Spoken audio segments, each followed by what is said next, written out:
Welcome to Smells Popcorn, where I start the discussion. Want to know some more fun facts?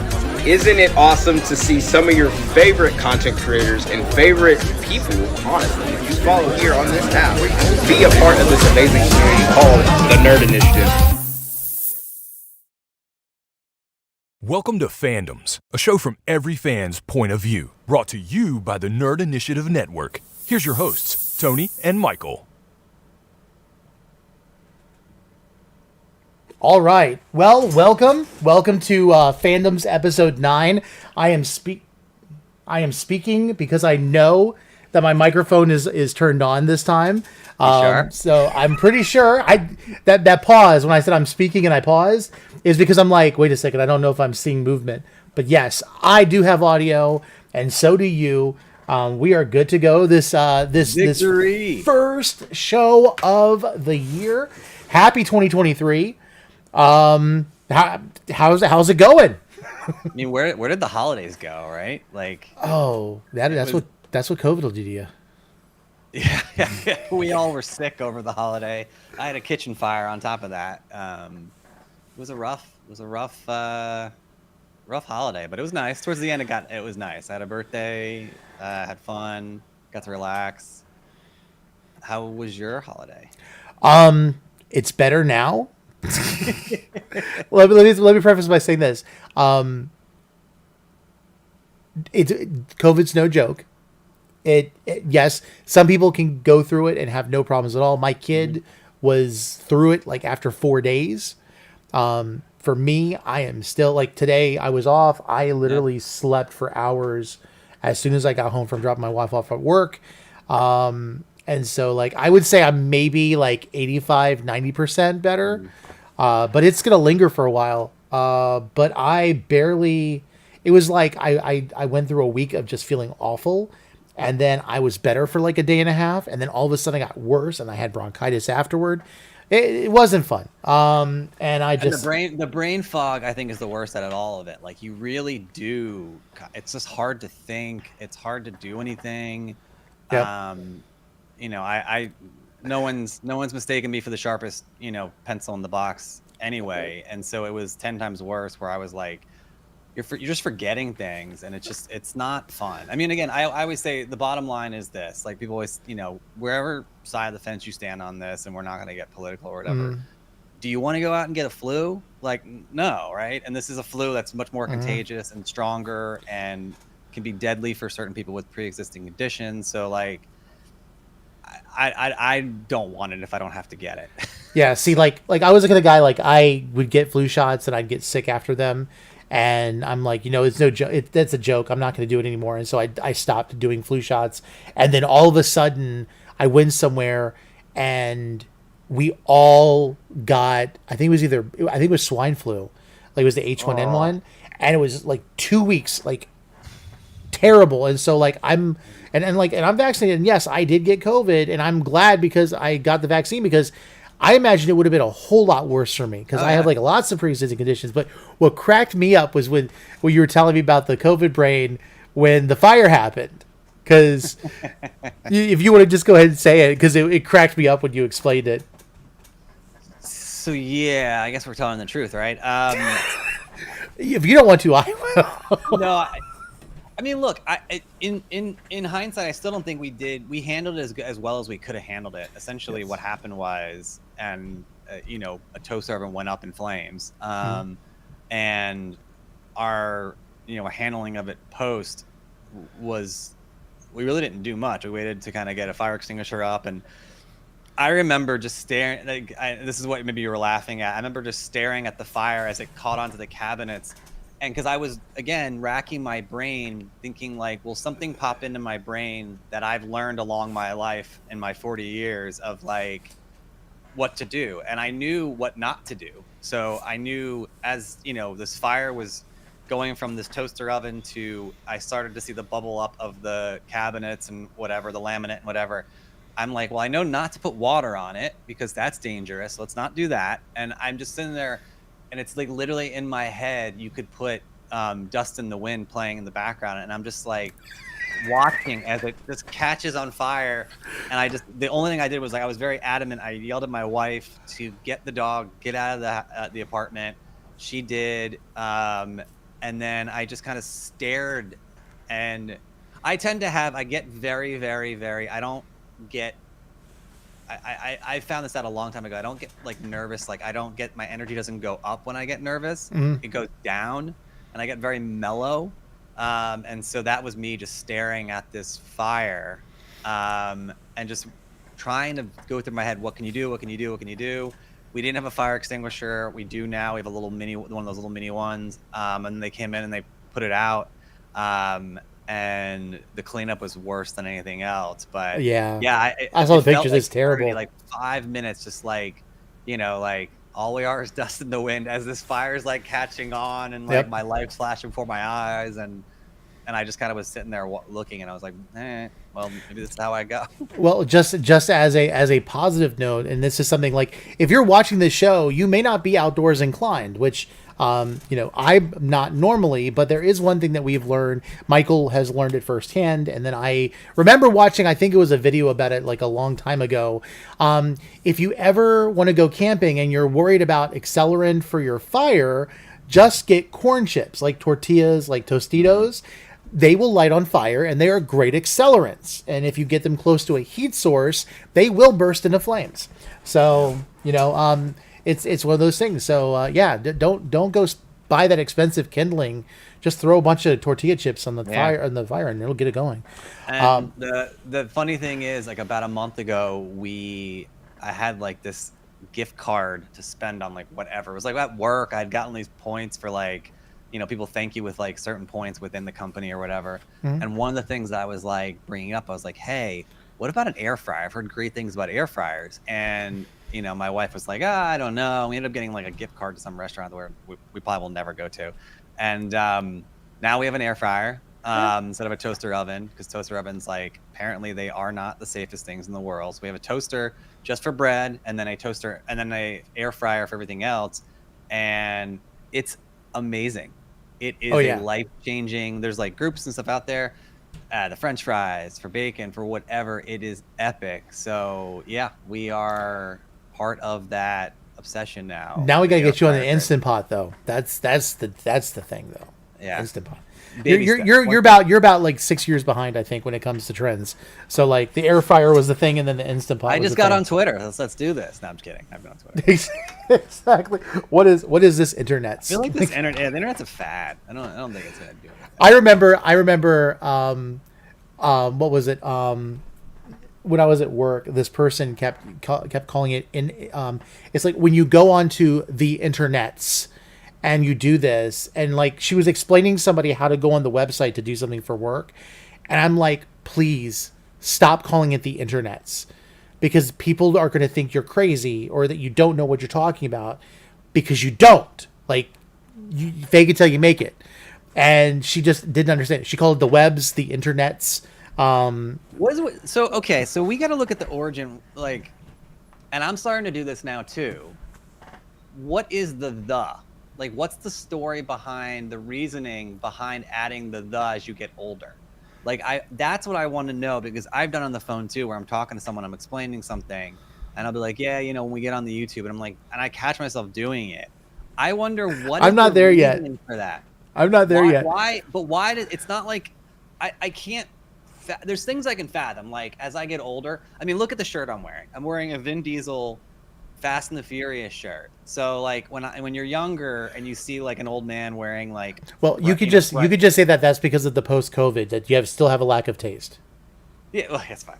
This is my 10-second car shirt. Actually, it's one of my favorite shirts. But I think when you're younger and you're like, see people like dress like crazy, and you're probably like, you start to realize as you get older, you're like, oh, he's just an old man. He just doesn't give a crap. So it's fine. Like, that makes sense to me. I don't care. I care a little bit, but I'm caring less and less as you get older. The thing, I don't get that. I'm trying to figure out, because it's happening organically, why. You should, as you get older, I get more tired. I should be cutting words out of my vocabulary. Why am I adding the into things? I'm not doing it on purpose. I don't know. So if anybody has any information out there, please drop a comment. Let us know, like, what's the psychology behind it. Yeah. I really would like to know what the reasoning behind the thing is. Well, now that this is a question, if it starts with me and I start using the with YouTube, I will go get an MRI real quick, and we can figure it out. There's got to be a reasoning behind it. I have to look it up. I mean, I love looking up the entomology and the the reasoning behind certain things. Mm-hmm. I'm a big fan of that. So I really would like to know, like, what is this? Like, why? But yeah. Well, speaking about the internets, let's go ahead and talk about some news real quick before we do our segments. First up, let me get over here. There was actually a new post. You just brought this to my attention by Jeremy Renner just a little bit over 37 minutes ago, where he's taking a picture with the ICU team, and he's just thanking them for, it looks like Renowned Medical, and just thanking them for that. And of course, he got all of them in there. And he's got crazy hair, but thankfully the nurse next to him has crazy hair too. But it's good to see he's doing well. You love talking about the hair. I do. I do. They're trying to do the Rothman hair, but they're not succeeding. So, but the Rothman hair is slacking these days as I get older. But I mean, jokes aside, I mean, thank God. I think we were talking about this when I used to work for ABC, and I remember what was it? I think it was like 2016. Yeah, winter 2016. 2016 was just an awful year. I mean, Carrie Fisher, and then her mom the next day. and I just it tends to be, and I know they say this, and like there's probably no logical rhyme and reason, but like when something starts this way, it usually ends up being a trickle effect. And we had obviously DeMar Hamlin. Yeah.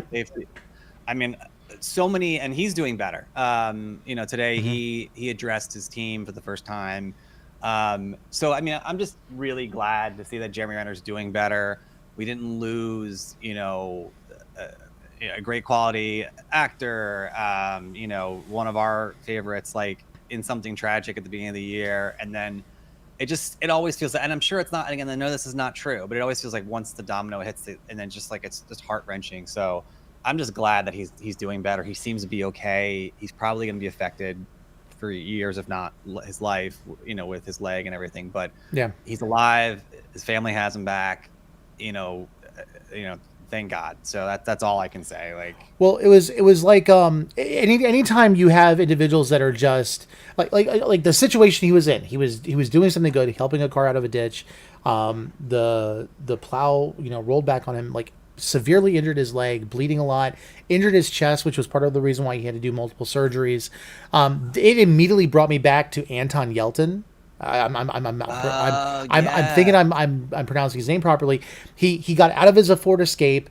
The escape's brake system didn't work. It rolled back, and the door pinned him up against a fence and killed him instantly. And it's like, and that was a young man who, first of all, he was a cool young man. Like, I was really excited about the work he did, like on Star Trek, as Chekhov, and then even like the movies like that he did that were smaller, like Odd Thomas. That's still on Netflix and does well. He was just a really, and I think he did the remake for Fright Night, which honestly, in some cases, was better than the first one. But it was one of those things where it was like he had his whole future ahead of him, and then it was just cut off. And you hate to see like things because you and then this also brings up something else that was going on around the same time. If you remember, there was a TikTok trend that was happening just the last couple weeks where people were telling their loved ones that celebrities had died when they hadn't. Did you see this on TikTok? No. What kind of moronic people were going on talking about how like Ben Stein dead at whatever age, or this person, and what happened was Angela Bassett's son did it for Michael B. Jordan. Like he told her that Michael B. Jordan died. And she freaked out, and she made him do an apology video. Good for her. Because the thing is, like, you imagine, that's our queen right there. We're coming off of Chadwick Boseman just passing away like the last 2 years, and it was like he definitely didn't read the room, and it was funny because I think everybody was kind of looking at the trend and wasn't thinking about it until you saw a reaction like that from her, and then you realize like this is. Yeah, it's we think that celebrities are so far apart, but these are real people with real families, and even if it's a joke, you don't want to see that. I mean, I don't understand why we have us on even like. Do you know? Like, look again. Like, I am of the age, and we're about the same age. Like, I'm of the age where I have been working long enough to have like a before social media life. I remember when Twitter, I was just started to work when Twitter like came about, and people were like, I'm gonna take a shower. I'm eating pizza. Like, that was like Twitter. Like, but now like seeing the evolution of what social media is and how it's affected the world, and like we get our our news, and but do you know how many deaths have been reported on social media? Like, I almost want to I want to curse right now because it's so stupid. And again, I don't want to be that old man like get off my lawn, but like this is just dumb. Like, again, I think it's a generational disconnect because like it's not. I want to almost curse. It's not funny. No. And there's so many things like, and again, I have a closer perspective of it because I've been in the newsroom where you see something and you're like, please don't be right. And then it ends up being right. And it's like, hey, reports are coming in, and like someone posts like something, whatever. And you're like, oh, no, please don't. And it ends up being true. We had something recently, I think that was like, Kevin Conroy was one. Yeah. I was hoping that was a mistake. Like, it was in his 50s. Yep. And again, like, a somewhat of a niche actor, but impacted a lot of people, and if you know him and you're a fan of him, like, such an amazing human being. And I was like, I hope they got it wrong, because every now and then I think it's like 80-20 these days, which is really sad. Like, I think most of the time it's true, even in smaller blogs, smaller things, and then every now and then it's like incorrect, and like I've been a part of that where you reach out to someone or their representative or whatever, and they're like, no, this happens all the time. I think it was every year was Robert Redford used to get those on Twitter where like Robert Redford has passed, and it would bubble up. And so like, yeah, they've done more than just fun. him. Yeah, like some celebrities will take it on cheek and be like, I'm surprised I haven't seen that I've died on the internet yet. Like they take it as a joke, but at the same time, it almost becomes it's the shock and awe value that I think some people go for. Like with Kevin Conroy, when Jason David Frank passed away, it was almost like everyone was trying to cash in on the videos to say that the person passed away. And I get where some people are reporting, but at the same time, some other people. And then there was like the tribute videos upon tribute videos. And I wonder sometimes where the fine line is that we be respectful and we do our job. Like I get for like Nerd Initiative, we'll report on it. Like I'm unfortunately in the midst of us talking about this, we do have a celebrity or an actor who has passed away this week that we're gonna mention, but I'm not gonna do like a tribute, I would say, on my personal TikTok account that's against, it's different from my normal content because I don't want it to sound like I'm being insensitive, that I'm just cashing out on the person being gone. I think if you're a fan, it's okay. I think if you're not, I think if you'll know there's a gut feeling. And again, like this is people are going to be like, that's not correct. Like this is not true. This doesn't exist. There's a gut feeling. I think if you're going out of your way, and I've been there where it's like, should I post something? Should I post? You feel like you should, and especially if you get like in a rhythm of posting about news and whatever. If you feel like you're stretching to do it, then don't do it. Well, think about this. You have major networks that report on the passings of people, and then when you have social media, it becomes trending, and then it's every tweet or every Instagram post or every TikTok video is going to be one after. I can tell you right now, when Jason David Frank passed away, it was like every other video on my feed, even though I didn't really consume Power Ranger content, was something to do with his passing. And I'm like, that if you're a family member, you have to just basically give up on the internet for like a couple months. No, 100%. Because then there's going to be guesses about why they died and things like that. I will say, like, I mean, there are like, look, I two examples come to mind with Kevin Conroy. There was something that I posted, and I'm glad I did, and I thought it was amazing. It was him and the person who plays Commissioner, I don't know his name, voices Commissioner Gordon in the animated series, reading the final scene from Dark Knight, in the, like dubbing. And I thought that was great. And that it took off, but it was also just like, I thought it was great. Like, I think it's amazing. And it just shows like that, as a fan, it shows like what that means. Oh yeah. So that's one. The other one, I think, like, look, like when Robin Williams died, that was like the biggest news of the year, because of all the things around it. And we're not even gonna get into what happened and the details or whatever, but it was such a shock because it was like, wait, what? And I will say, like, there's the trending, like you said, which is kind of like, okay, whatever. But then there were some things where people were doing, like in class, like, oh, Captain, my Captain, and getting on their desk. Like, that's sweet and nice and shows that someone's a huge fan of like his. Again, I think that's the thing, is like it's almost like stay in your lane without. Or also just be very sensitive to what you're doing. Like, and I think that's the thing. Like, I remember, what was it, when the passing of Chadwick Boseman, like you had like the Marvel Studios role where it was all, T'Challa. And we saw that in Wakanda Forever. But what a lot of people didn't know is like during with Black Panther being on Disney Plus, they immediately changed it to that as well. So like Disney did subtle things to do that. And then like when Stan Lee passed, you had the role for him. And, obviously anytime you hear, Stan Lee talking about, stuff, it gets me.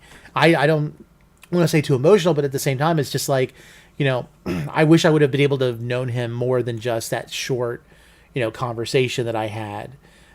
Because like, I think back on that's one of my favorite moments now in my life, is that moment where Stan Lee stopped the line to talk to me, and it's like, I get that. That's who I am. That's my, that's what I focus on. I'm excited about. And and it meant a lot to me. And I had to have that moment and share.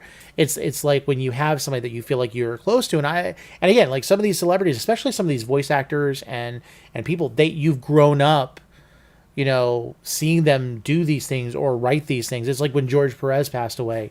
It's like the amount, the impact in the industry that he had, and how the stuff that he made was amazing. Like I remember before he passed away, Ben Schubert was wanting us to do like just do a quick thing of thank you George Perez, so he could see it. And then it became a thing that was replayed again after he passed, because you want to you want to encourage these people as they're still alive and as they're going through things. And I always hate that. I always hate when we kind of like we immortalize them after their life. It's like, if you really appreciate people, try to show them that you care about them now. And I think like with people like Jason David Frank, he knew people loved him. He loved going and seeing his fans.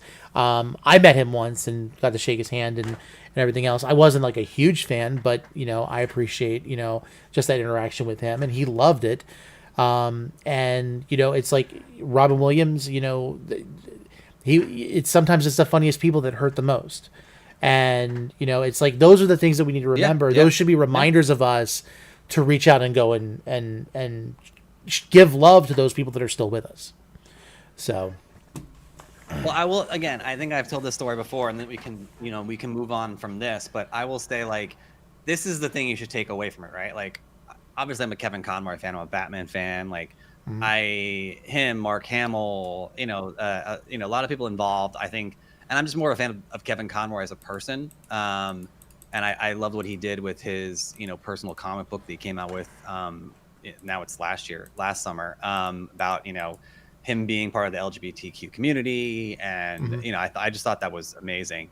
And so I as a human being, I'm a bigger fan than Batman. But I will say, like, again, like the cautionary tale here is at Terrific Con, we were there.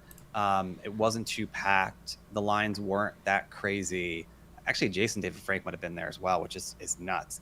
But and I wanted to get something, and now there's a Funko over here signed by Conroy that I had to buy because I wanted to have it. But I remember wanting to get something signed. I didn't have anything on me, and I was like, oh, I'll get it at another convention. Like, I literally was like one of those like moments where I'm just like, I'll do it later. And it's one of the things, and like, not to be selfish, like it popped up later on where I was like, oh man, like, that's not going to happen again. And so, like, again, if you're a fan of someone, to your point, tell them now, go appreciate them now. Talk, if you want to have, people at different levels of like what they feel comfortable with, but like have a conversation with them now.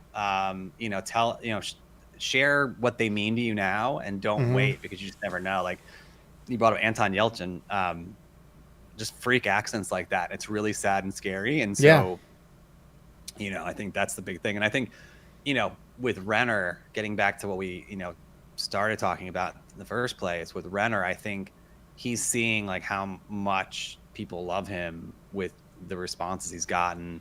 And I really appreciate like the candid nature of what he's been posting and his updates, and he's got a little bit of humor. Class act, and letting his fans know he's okay. Like there was like one he posted where he was getting a head massage from his mom, like in the hospital, and he joked around about it. But like I think that just shows the kind of character and kind of person he is, and so that's nice to see as well. And like I said, just thank God he's okay. It's road to go, and so I don't want to jinx anything or whatever, and I hope it continues to go in the path. But he looks like he's getting, at least out of the critical stage, and then we'll see where that goes from there. But like, just prayers with him, thoughts with him, whatever you stand. Like, thank God we don't need that right now. Yeah, absolutely, I completely agree.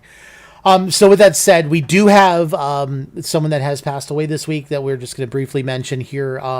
If you have consumed any of the Terminator franchise in the past, Terminator 2, unfortunately Terminator 3, You probably remember one recurring character that was kind of a tongue-in-cheek thing, but he's done more than that, and that would be Earl Bowen. Earl Bowen passed away on Thursday at age 81.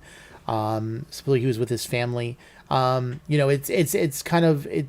There's always, and I think this is the one thing that I realize at my age. It's like all of these actors, these celebrities that pass away, that I grew up with, and I realize I'm up there in years too now. It's like, I realize that we're going to see more of this. These people that have been in the industry for years and for decades and have done this. And, so he's survived by his family, his wife, and, just sending good thoughts and prayers to the family. But, of course, this is where it's like, this is kind of where I was saying, like, I feel like this is a place that's appropriate to share that, because what we do is we share news, but then it's like a concern of like, how much is too much when we do it in social media.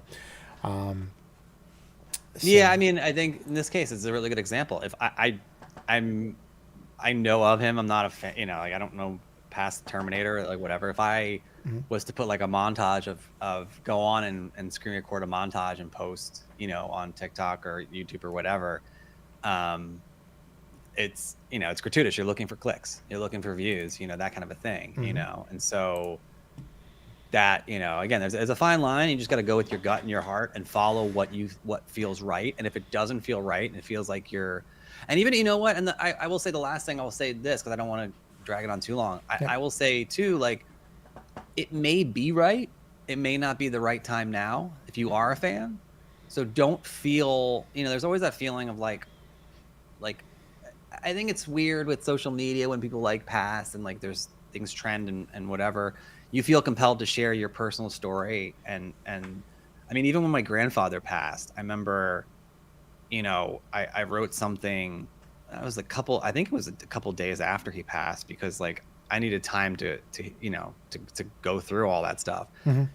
There's no right or wrong time to post. If you had a relationship with someone, or you knew someone, or had a really good experience with someone and you were a fan of their work, you don't follow like, oh, everything's coming in now, wait a couple of days, let it go, do it at the right time, and just follow what feels right and don't force it. I think that's the biggest thing, is like forcing it. And then, more times than not, that's when you're going to kind of get into, I wouldn't say trouble, but just like feel awkward or, whatever. And yeah, absolutely. All right, so with that, let's kind of put a break in between all of that. I'm going to go ahead and give it over to Pooja so she can talk about her recommendations for this month. So take it away. Hello, everyone. Happy New Year. This is Pooja with the latest in movie news. January is a pretty slow month, but I got a couple picks here and there that should intrigue you. Let's get into them. Megan comes out today and is about an AI doll named Megan, designed to be the perfect companion to young girls everywhere. However, when Megan is gifted to the niece of its creator, all hell breaks loose and the consequences of playing with an AI are exposed. Tom Hanks stars in A Man Called Otto. The film focuses on an old and bitter widower who is determined to interact with everyone as little as possible, or to avoid everyone if possible.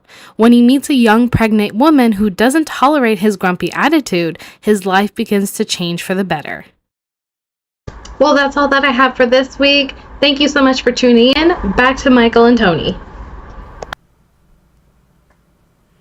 Okay. So if you don't know this is kind of interesting about that Megan movie. Of course, with any movie, they have social media. Creepiest movie of all time. I'm okay. So I'm loving their kind of the marketing for it.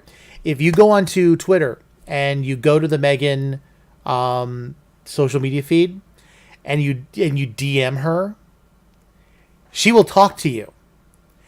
And what is super funny hard pass is she will say, do you want me to show you a picture of one of my favorite things?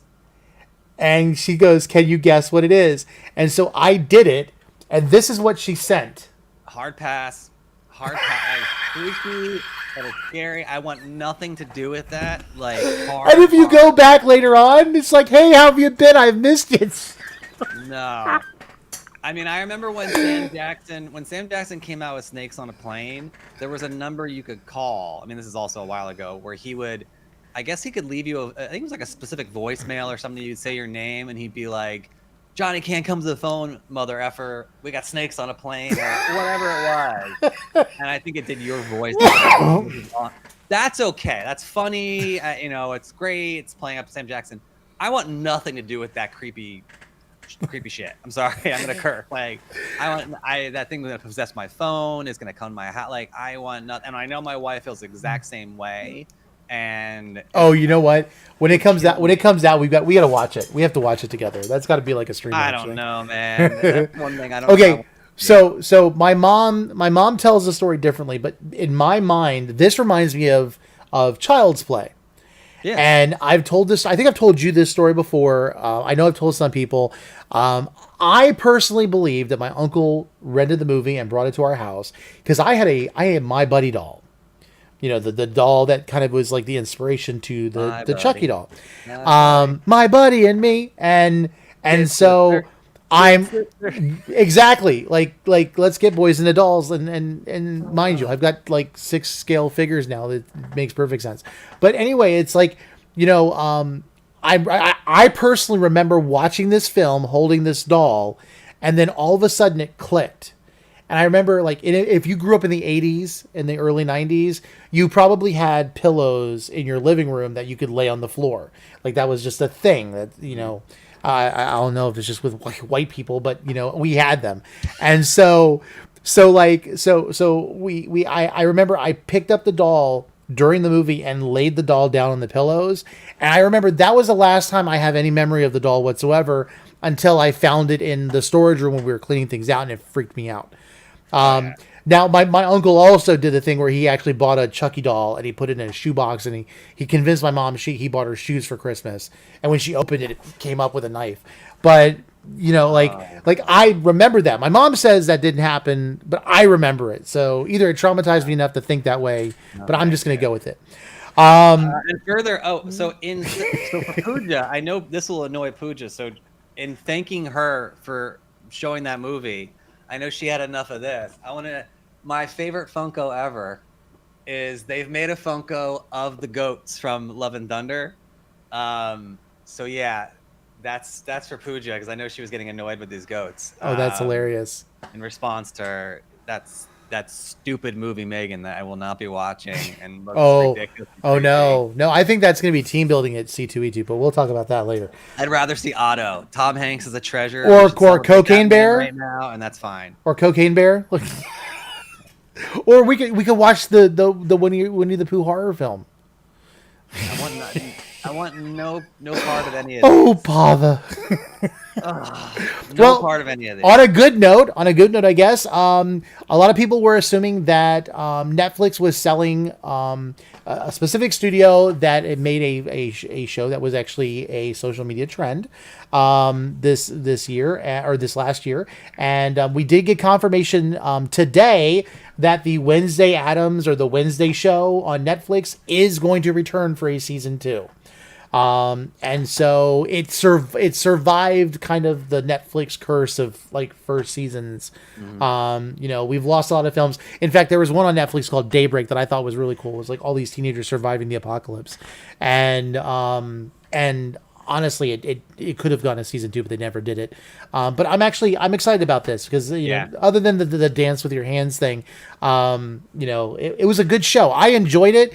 If you had to understand, it wasn't retrospectively exactly like the Addams Family, but I do have thoughts on it. I just kind of kept my mouth quiet because everybody else had all of their different opinions about like where this show fit in with the story of the Addams. But I did appreciate it. And I'm not great. Yeah, I'm not great. It was great. It was unique. It was different. And that's all you want right now. I think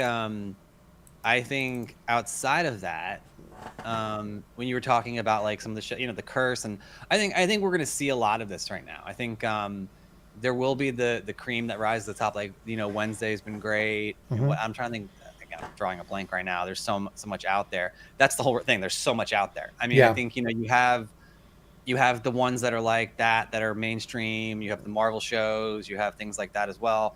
You have surprise hits on Netflix that should get a second season because they're great. Like Let Them, Is It Cake, which you would never expect, and it's just like it's Lego Masters, all the different shows. But then there's stuff like, there's something we've been watching Apple, and there's so many streaming platforms. Apple Plus has a bunch of shows on there, and some are really good. And there's one that we're watching now that is so bad, and the writing is so bad. It's Echo 3, and so I think it's from like the writer of like Zero Dark 30 and some other things. And Okay. I've seen Zero Dark 30. I've seen some of these other shows, like I've seen the Bourne trilogy. Those are great. I'm fans of those programs. Echo 3, the acting is so cliche and so terrible. And I think what's happening, and I this is what I said to my wife when we were talking about it, because she's so surprised, and we have to finish it now. We're on episode like 9, and then the 10th one comes out. I hope it's like a guy eating a bag of chips. These are terrible. I've got to finish them now. But you got to finish it. You can't like it if it's not that bad. It's bad. But I think what's happening is there's so much room, and we're in the proliferation phase of all these different streaming platforms, and these things are popping up and everything. And I think what's happening is a lot of people are pitching, like, this show Echo 3 is a good premise that could have been, there's one, they should have stretched it out, and the writing is really bad, and the comments are like comments from like 80s movies, it's bad. They're cheesy, and it's not really good, but the story behind it is decent. And I think what's happening is people are getting in these rooms. And again, you have to just also know that like it's a lot of like production companies. So it's not like Netflix doesn't produce all its shows; they buy a lot of shows, and like so it's a whole mixed bag right now. But I think if you give a good pitch with a good story, a lot of things are getting greenlit. And I think there's so much stuff, the oversight's not there, and there's not enough people to kind of so I think the quality, it's getting watered down, and I do hope that I guess it's going to be like, like anything else, like with cable, they probably did the same things when we went from network TV to cable, like, oh my, there's so much crap out there. Maybe this is the modern cable, but there's a lot of silly things out there, and then there's stuff that's good. I think like Wednesday is really good. And then, there's other stuff that is just awful. Yeah. But, and it was like, it's even like on network shows and stuff, like one we're about to talk about now is the Flash, on CW. It was one that I actually watched the first couple seasons, and I kind of got burnt out a little bit. And then, like going comic booky, I will tell you, DC's done a great job with their shows. Like, at least initially, with Green Arrow, Supergirl, what was it? Legends of Tomorrow. You have the Flash, you have all those crossovers. But with the final season of Flash, they are bringing back some characters, and I know that Stephen Amell is actually confirmed to come back as Oliver Queen, aka the Green Arrow. And I think he's not the only one that's coming back for this. And it's supposed, and the way they've got it lined up in this, the preview for this season definitely looks exciting. And I think it would be one to get a lot of people back to watch. And I think that's just, I think that works well, and hopefully they go out with a bang. This is like the last show of a generation of DC shows since Smallville, because Smallville was its own thing, and then they went a different direction with their shows, and they didn't really connect except for like the Crisis on Infinite Earths crossover, which I was not happy about. I don't accept that as my Smallville. But we're I'll leave it at that. I will say, my one quick thing will be, Yep. Oh, sorry, I'm going to wait down a little bit. I will say there we go. The CW shows are interesting, right? Like, I was a huge Arrow fan, huge Flash fan. Like you said, the first few seasons, I think with Arrow and the Flash, it started to get, like, they started to make all the characters heroes, and it was like, okay, like, you're not, like Captain Cold. I loved Captain Cold. No. They made like, it was like, Oliver Queen's sister became Speedy, and then you had like, and then thing with like Flash, like his wife became the Flash, and then his daughter, like, it was just too much. And I think you don't have like that cohesion. And I think they kept bringing back what's his name, because he was the best villain ever. Who was Reverse Flash? But what was the actor? The actor who plays him, like, was just I think he's coming back for the last season. He's gotta come back, yeah. But But I think they kept going to the well. The same with Captain Cole. I think they, certain actors do well, and they're like, we got to bring them back because we're struggling, And Okay, because I'll be honest with you, Captain Cold, and I can't remember the other guy's name, the one that had it was Heat. Wait, you got a thing against them because of Prison Break. Because of Prison Break. Like, I cannot look at those two without having extreme anxiety. I like them. You had them in Brothers in Prison Break. It's almost like the Elizabeth Olsen, Jonathan, whatever his name was, the Quicksilver guy. That they were brother and sister in Age of Ultron, and then they were husband and wife in Godzilla. And it's like, could you read the room and kind of like space these out a little bit so people don't? It just was weird. It was just so weird. Yeah, I mean, I think I don't know what. I don't know. They just kind of like let it like, and then I will say the final season of Arrow wasn't really great, especially the finale. It was like this weird documentary about. I don't know. It was like this fake documentary within the Arrow world. I think the writers and I think the producers of the network kind of let those people down. I think Stephen Amell, first of all, he's hilarious on TikTok. If you don't follow him, he just does like random stuff, and he seems like a really good guy. He created an entire, like, he essentially is like the Hugh Jackman of the CW universe, or whatever. Like, and so I think. I'm a huge Grant Gustin fan. All those guys, I'm a huge fan of. I think they really have done a great job. I think that there's a lot that goes into these things, and if you're not supported by the writers and by the producers and kind of like, just do like gimmicks and stuff like that, it's not going to work out. And I think they're victims of that, which is sad because I think those shows are. The Flash, first season of The Flash is one of the best. For people that have not seen it, go watch the first season of The Flash. It is so good. Same thing with Arrow. It's like it was gritty for its time, and came out around the same time as the Marvel shows. I think it was a completely different tone than Smallville. So it had that going for it. I recommended to people that don't even like superheroes and stuff, and they would watch Arrow and they'd be like, "This is really good," and I'd be like, "Yeah, it's good. Yeah. It's really, really good." And and so. It is the end of a generation. It is the end of a whole thing. I think we need to respect what they were able to accomplish, what they were able to do, and I hope to see them again in other respects, because I do think there's a lot of talented people in there. The guy who played Diggle, I think, is really great. He comes from what was he in? He was in Dexter.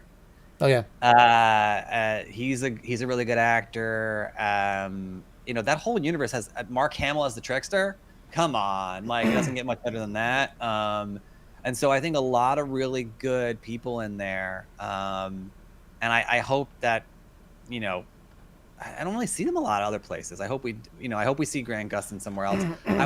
He was in, or it was the other way around. They held all the Flashes that were in Grant Gustin's season. Right. They had an episode. They had like it was an end of episode where Ezra Miller's Flash came in. And they were like freaking out with each other. So yeah, which was cool at the time. Yeah, it was cool. Yeah, we'll talk about that later. Final thing we're gonna go before we get to Mickey. And for those of you watching, if you watch the shorter episode, at right before Christmas, we're doing an edited version of that video for Mickey because I asked everybody to do a heads up for 2023 and things, and he's like, I already did it. So we're gonna play that again. Sweeps. We're running the best segments of the year. Yes. But last thing to talk about is Dave Bautista. Before we get to that segment, so Dave Bautista was on did an interview with GQ and said that he is relieved that the chapter of doing Drax and the Guardians of the Galaxy has come to an end. And of course that is something we don't want to hear yet because the question then is does Drax does he get the colors of a gourd with himself as well, or does he get like an actual happy ending? And we're talking about James Gunn. I don't know if it's necessarily a happy ending, but it's like would there be a happy ending for Drax that is not involving him being with his family? And I think the answer is no. And I'll be doing an article about that, later on Nerd Initiative. But one of the things I did want to point out is like, we talk about like professional wrestlers that have, done things like, let's say Dwayne The Rock Johnson and John Cena. And you have some other people that have like come out and done acting. I personally feel like Dave Bautista has been the best rounded person that has come out of wrestling. I wouldn't necessarily say he's just a professional wrestler, because I think he was a bodybuilder and model first and a bouncer. And then he, found a job with professional wrestling in the with World Wrestling Entertainment. But he's done a lot of stuff, whether it was the Army of the Dead or even Glass Onion recently, which is a phenomenal movie. And he did a great job in that. Blade Runner 2043. He even did Hotel Artemis, which wasn't necessarily the best movie, but I loved his appearance in it. He did with the guy from Deadpool. Was it the guy from Deadpool? Hold on. Let's go do the research. Which guy from Deadpool? Which guy from Deadpool are we talking about? That's the question. Cab driver. I don't know. There was a movie he did with.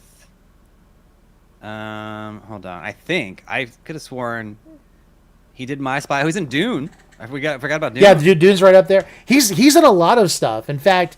No. It was, Stuber. He was in Stuber. That was Kumail that he was with. Not the. It was Kumail that he was with. A 2019 pre-jacked Kumail. So this is still skinny Kumail before Eternals, and the fact that he packed on like 30 pounds of like jacked muscle. But yeah, so he did that movie with Kumail. I thought it was pretty funny too. Stuber was pretty solid. Yeah, that was actually a fun movie. I enjoyed it. a lot. It was funny because like I remember what was it, I Spy and Stuber. The one thing that kind of threw me off is like he has like bad eyesight. I think in both. And like they kind of played on that, which I thought was funny. Now for me, like I was toying around with the idea of if Dave Bautista was going to continue with the Marvel, because when James Gunn was fired way back when, he said he didn't want to continue on, but then of course we know that he got rehired. Then he came out and made a statement about he would not want to continue doing Drax if he went shirtless, because it's really hard to maintain the body, the muscle mass. The makeup for him with his body was excessive and it was overwhelming. And I mean, you could see like Zoe Saldana did some like videos and stuff where she showed like the process and how it's not easy being green. But for him, like making sure all that stuff matches. I'm glad you got that. I appreciate that, because I was afraid the joke didn't set. But like all of the tattoos and stuff that he had to go through, like he's a great and of course Drax is not a serious character, but when they gave him like a shirt, and we've seen him in shirts in like Love and Thunder and the holiday special and in the previews for Volume 3, I'm like, oh, maybe they're going to cater to him to keep him going, but that doesn't seem to be the case. And regardless, it's exciting just to kind of see what he's going to do next. He's phenomenal in what he's done. And I personally think he's one of the best actors that have come out of wrestling in a long time. And so, or at all. Yeah, I mean, you have a positive take on this. I kind of have a negative take on this. I think. Oh no. Sorry. Maybe I'm too tainted from working in the industry. Okay. I've heard some mixed things about him. Again, I'm gonna get killed for this, but whatever. I'm gonna speak my truth. Honest, yeah. I'm not a huge fan of people. I think he's been amazing, and I'm not a huge fan of people that complain about like. It made sense when James Gunn was fired, and that cast obviously has such a loyalty, and they're a family, and so that made a lot of sense, and that's fine. I hate the essence of the actor, and I won't call him a wrestler. I think he was a wrestler, was one of his professions. I think he's an artist who's an actor, and I think he's very talented. I think he's funny. I think John Cena is really great as well. And there's a big disconnect between someone like John Cena and someone like Dave Bautista, in my opinion. I could be wrong, and I could be very, very wrong. I don't like the people that complain, my likeness, someone like a David Schwimmer, who always complains about Friends, like hates it, doesn't want to talk about it, is over it and whatever. I'm like, dude, that made you who you are.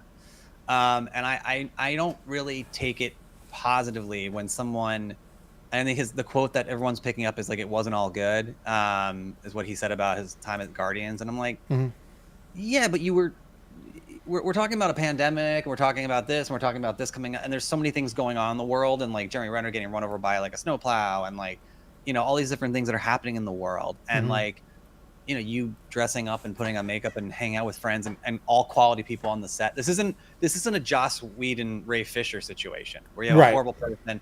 This is not. It was definitely. There's no way these sets are toxic. Like James Gunn literally is best friends with all of these people. Yeah. Like it is a family. He, I'm sure, treats them like with the utmost respect and has a great. And you know, he's doing holiday specials, whatever. So it just sounds like sour milk to me, and like he wants to do something else, and that's fine. That's great. I don't know if you have to knock what you've been able to accomplish. And I think my biggest gripe on that is, I don't know if you have picked this up. I guess I did it because I had to cover it in my day. Drax was lauded by the autistic community. So a lot of people, and I think it was the Ed Asner Foundation. And I remember speaking to, I think it was Ed Asner's son runs the foundation or something. Like they, you know, they took that character as their own. Because, you know, he's very like deadpan. He doesn't understand sarcasm, and so like it's something that's a common trait. And again, I don't want to get myself in the line of fire like of that. I don't know, you know, I don't know enough about that, but I will say like that was a nice thing to see. And so again, I just don't see the downside. Like to me, it feels like that. It feels like a special character. It feels like a special family. It feels like a special run. And if you want to go do other things, I think that's great. So like the headline, it would be nice to see the headline being like, I'm ready for my next thing. Or I want to, if you know, I'm sure he's going to go to DC and work with James. That's great. But the comment like, oh, it wasn't all good and complaining, you know, and I think the physicality is one thing, and I understand it's fine. But I also think that's like the job, right? And so I don't know, for me, and again, I'll get hammered for this. For me, I just don't, it rubs me the wrong way. I think there should be kind of like a victory lap for something like this, and a character like this that's impacting, especially if you're impacting people, you know, an autistic community or a community like that. I think that's an amazing thing, an amazing impact that they made. That's a good point. And I'd like to focus on that. And so something just like doesn't taste good about the way he's walking out of this. Like, you know, I think again, Michael Rooker, who again, one of my huge favorites, I think he left. I mean, obviously, well, Yondu died, but like he was, you know, he made statements about the whole gun situation because he obviously, again, they're family and close and whatever. And that made sense to me at the time. And then obviously his character's not coming back, but I can't see Michael Rooker, if he was going to be in the third one, being like, I'm ready to move on. I'm over it or something, you know, that kind of a essence. It just rubs me the wrong way. And look, I wish him the best. I can't wait to see what he does next. I think he's very talented. Like you said, I think he's great. I also just don't see John Cena doing that. I think John Cena wouldn't, again, I think, and correct me if I'm wrong, I do think Dave Bautista has complained about his time as a wrestler too. So it just kind of has like a pattern of like, you know, these are things that got you to where you are. Like, well, I think that's the thing. Like, you have these individuals that like they're really good at the PR. I mean, let's face it, John Cena, world record for Make-A-Wish, you know, fulfillments and stuff like that. And they even, if you go back, there's a video online that you can actually see about people that not necessarily Make-A-Wish people, but people that were going through hard times in their life, cancer, loss of family, loss of income, like all of these things that, because of John Cena and his don't give up attitude and his, you know, just do it and all this, not just do it because that's Nike, but like, you know, the idea of him just continuing on and fighting and taking a stand, people were affected by that. And they actually had, like, I got a group of people that had stories, and he met them and they did a video showing what he meant to them. And like, that was really cool. And I think John Cena's, you know, that's one of the cool things about John Cena. And of course, if you're on Twitter and you're not followed by John Cena, you must be a trash person. I'm not being followed. I guess I'm a trash person at this point. But he follows everybody on Twitter, but he doesn't follow anybody on Instagram or on TikTok. I think he doesn't. I think he has a TikTok. I think, but like it's just funny. But he'll follow people. And John Cena, if you're watching this, because I know you're watching this, please follow me on TikTok or on Twitter. But it's like Bautista has. We're texting right now. He said he's gonna go and follow you. So. Oh yeah, he said not. He just got blocked by him. And so, like, Bautista's got the acting chops. I think of the three, when we talk about like The Rock, Bautista, and Cena, But I think Bautista does have the attitude. And there was actually a question about if he'd ever work with The Rock or with John Cena on a movie. And he said, I'm good. So he's like, has no interest. Yeah, like, dude, I'm good. He's like, no offense, but I don't need that. I don't like, yeah, that's stupid. I'm sorry. Yeah. Like, I'm not a fan of that. It reminds me, it smacks of Edward Norton with like, the whole thing that happened with him and Marvel. And, he's come out and he's changed his story a million times. And Kevin Feige's never really like fully addressed it. He's not going to. He's going to leave it be. He got fired. Edward Norton got fired for being an ass. Let's be honest. Like that's that's. We're gonna say difficult. Like we're gonna pull out the thesaurus. Being a difficult star. Yeah. And wanting to rewrite the script and being a prima donna. Allegedly, the deal is that Edward Norton, if you piece together the information, said he wanted a darker, grittier thing, and he probably got a look of the layout of where the MCU and the Avengers are going and whatnot, was like, I'm good. And so like, well, Mickey Rourke had a lot to say against Marvel too. I mean, let's face it, there's a lot of actors that that are not necessarily with Marvel that they complain. Yeah, that's fine. I think that's fine. I just the whole thing about like complaining, like I don't know. I like, just be grateful, be gracious, be good to your fans. Like, that's my thing. I'm sorry. Like, that's what I like to see. And if you're going to be like a difficult, he seems like a difficult human being to me. And he can come over, like, I'm sure he will beat me to a pulp. Yeah, I'm pretty sure. That's why I'm going to kindly disagree with you, because I would, I just that just really just rubs me the wrong way. Like, I just hate hearing that. Like, oh, I'm good, and it's like, wait, why? Like, are you just trying to start something? Like, are you trying to drum up me? Like, his hometown is like between us, so like he could go either way, and get to one of us pretty quickly. Yeah. So whatever. I mean, again, great talent, great actor. I just like to see some positivity out of it, because again, he came from a really good situation. James Gunn is clearly, I mean, I saw his wedding photos like on social when he shared it. He married, got married recently, and they were all there. They're all like, they're very close. They're all very close, and it's a good close knit family. Zoe Saldana is very, like, they're all close to each other. I can't imagine it was a terrible experience for him. The makeup sucks. Yeah, it sucks. It's great. Like, that's the job. Sorry, like, you're getting paid an exorbitant amount of money to play fake and to entertain people, and I just whatever. Boo-hoo. Michael, did somebody spit in your coffee today? Like, what? Sorry, I'm a voice of the people. I'm sorry. Like, people would kill to have that kind of a role in that job, and it's such a fun thing, and I love seeing. And then I'll stop this. We can go on the next thing. I love seeing people like Tom Holland who are dancing in the limo on the way, and like are fans and excited, and like the interviews they give, and like Robert Downey Jr. And you see all these people. I love that kind of stuff, and the people that enjoy it. This is entertainment. It's supposed to be entertaining. And I know there's bad things. Like, look, like we talked about, I mentioned Joss Whedon, Ray Fisher, Justice League, and whatever. Like, those are horrible experiences. Like, and there's bad stuff out there. But if you're, like, I think, again, if you are in a good situation, it's hard work, but it makes you what you are. And these guys are on a different level. And he's talented, and he deserves it. But like, Michael, you'd be in with the production staff cracking whip, like, quit your complaining. I like good, positive, happy people. That's just me. So, and it just rubs me the wrong way. But no, I get you. So yeah, well, time will tell. We'll see. No, time will tell. We'll see. So let's go ahead and let's take a break from this, and we're gonna go ahead and let Mickey just kind of go over the Star Wars content for this year, and then you and I have something interesting to talk about since it's a new year and what we have to look forward to. So Mickey, take it away. Fandoms, what's up? It's your boy CWK. We're looking forward to 2023. With that being said, I thought we'd talk about 6 Star Wars projects confirmed for Disney Plus in 2023. First up is Bad Batch Season 2. Months have passed since the events on Kamino, and the Bad Batch continue navigating the Empire after the fall of the Republic. They will cross paths with friends and foes as they take on a variety of thrilling missions that will take them to unexpected and dangerous new places. Next up, we have Season 3 of The Mandalorian.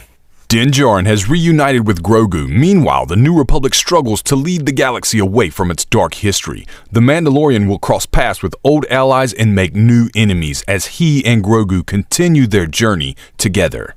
Now something for the younger Star Wars fans at heart. Young Jedi Adventures. Set during the High Republic era, Star Wars Young Jedi Adventures follows younglings as they study the ways of the Force and learn valuable skills needed to become the Jedi. Compassion, self-discipline, teamwork, patience, and friendship. This will be the first full-length animated Star Wars series created exclusively for preschoolers. Next up is a personal favorite of mine, Star Wars Visions Season 2. Volume 2 will feature stories from creative teams from Chile, France, Japan, India, Ireland, Spain, South Africa, South Korea, the UK, and the US to showcase the incredible animation happening across each country and culture through the mythos of Star Wars. Next up is the Ahsoka series, which takes place after the fall of the Empire as Ahsoka investigates a new emerging threat to the galaxy. The ensemble will include Mary Elizabeth